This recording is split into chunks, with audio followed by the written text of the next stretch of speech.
ஹோட்டல்ல செய்யற மாதிரி வடகறி வீட்டில் செஞ்சா வரமாட்டேங்குதுன்னு ஃபீல் பண்றவங்க இந்த ரெசிபியை பார்த்துட்டு கண்டிப்பா அப்படியே ஃபாலோ பண்ணி ட்ரை பண்ணி பாருங்க. அதே மாதிரி வரும். நிறைய பேர் வடகறி ரெசிபி கேட்டிருந்தீங்க. உங்களுக்காக தான் இந்த வீடியோ. எப்படி செய்யறதுன்னு பார்க்கலாமா?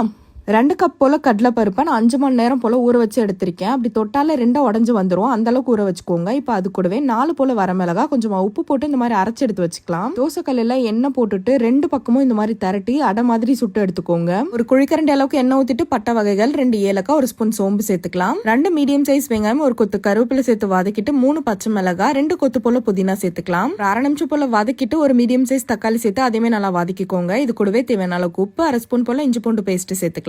லோ ஃபிளேம்ல வச்சுட்டு மசாலா சேர்த்துக்கலாம். 1 டேபிள் ஸ்பூன் அளவுக்கு வெறும் மிளகாய் தூள், தனியா தூள், 1/2 ஸ்பூன் அளவுக்கு மஞ்சத்தூள். இதையுமே 1 நிமிஷம் போல வதக்கிட்டு நான் 1.5 கிளாஸ் அளவுக்கு தண்ணி ஊத்திக்கிறேன். அடை ஆறினதும் இந்த மாதிரி உதிர்த்து எடுத்துக்கோங்க. தண்ணி நல்லா கொதிச்சு வரும்போது இது எல்லாத்தையும் சேர்த்துக்கலாம். ஃபிளேம்ல வச்சுட்டு 5 நிமிஷம் போல குழம்பு நல்லா கொதிச்சு வந்து குக் ஆனதும் கருவேப்பிலை கொத்தமல்லி எல்லாம் போட்டு இறக்குனீங்கன்னா சூப்பரான வடைக்கறி ரெடி. டேஸ்ட் வேற லெவல்ல இருக்கும். ஸோ கண்டிப்பா ட்ரை பண்ணுங்க. உங்களுக்கு பிடிச்ச ரெசிபி கண்டிப்பா கமெண்ட் பண்ணுங்க. உங்களுக்காக நான் குக் பண்றேன். பாய்.